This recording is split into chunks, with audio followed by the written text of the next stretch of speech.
So I got out here a couple weeks ago.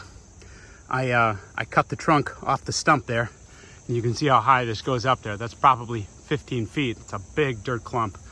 And came back and took it off the other end of the stump here.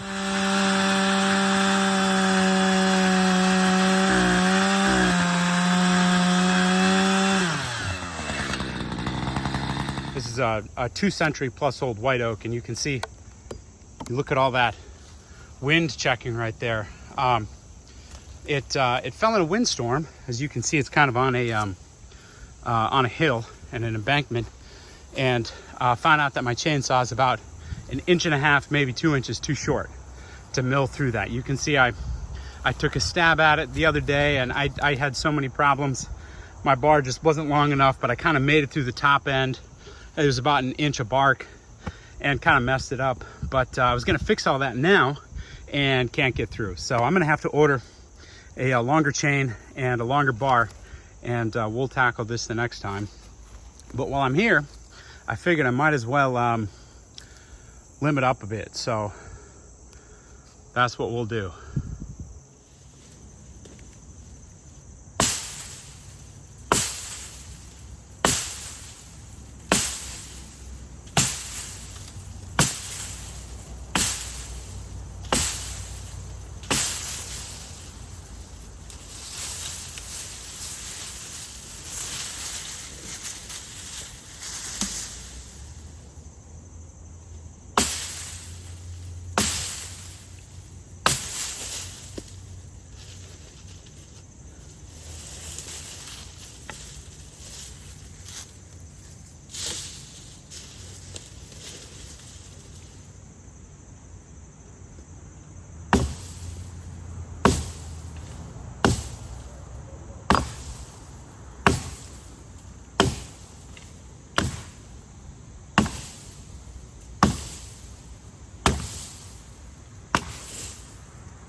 So putting the tape on it, it is 36, maybe a skosh more across,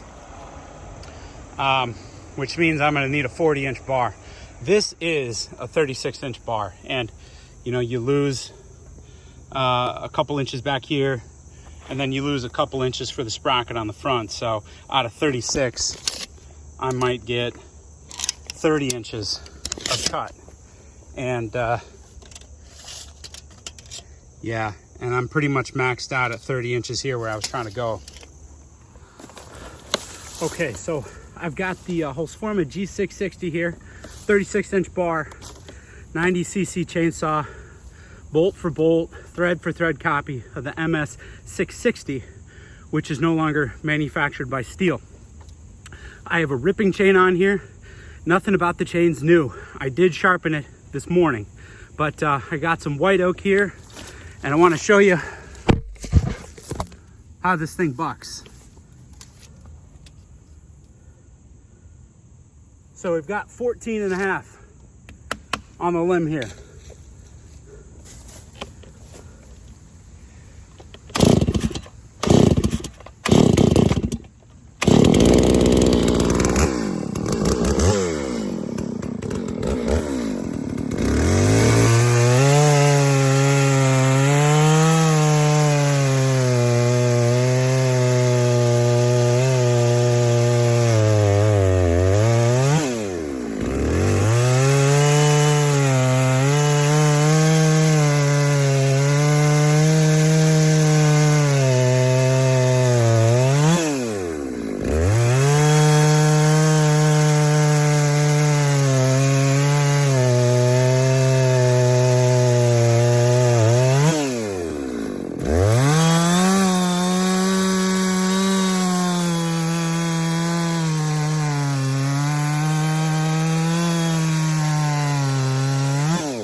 Log.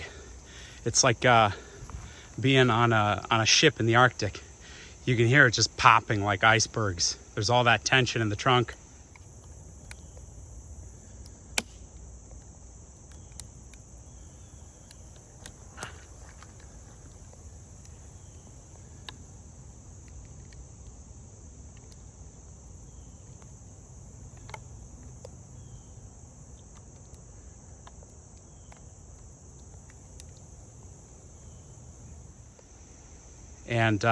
And I cut it down.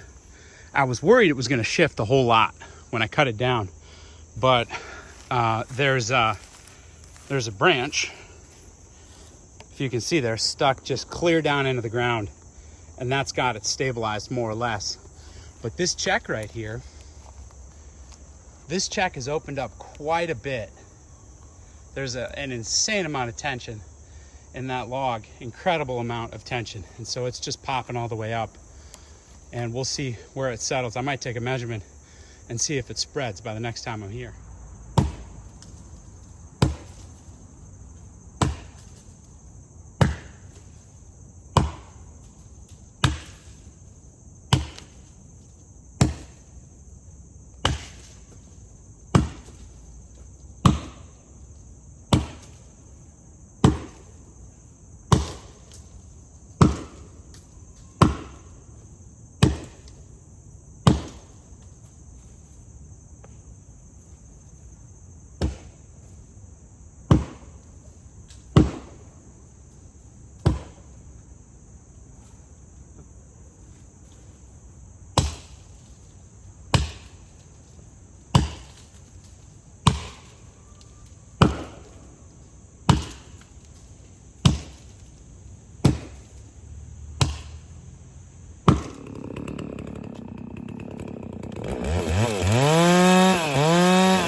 On the other side of things, I've got what's normally my bucking and limbing saw. This is the Echo Timberwolf CS-590. I believe this is 59.5 cc's. I do have a 30-inch bar on it, and this does have a crosscut chain, but the chain's had some use, so I haven't sharpened it in a time or two. So plus I've done a whole bunch of cutting already this morning, so just to show you how this cuts.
So just ran out of gas, but you can see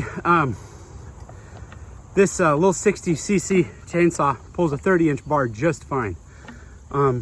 Keeping a sharp bar really does chain really does help, but 60 cc's is more than enough for a 30-inch bar. And you know, I think I mentioned that just because Echo, they sell these chainsaws with, I think, a 16 and maybe a 20-inch bar, and they say don't go higher than 20 inches. And at first I took that to heart, and then I thought, I'm gonna see what a 30-inch bar can do, and it does great. So Maybe a little extra wear and tear on the sprocket, but that's okay. And geez, it takes a PhD to get this gas cap back on. All right, there we go.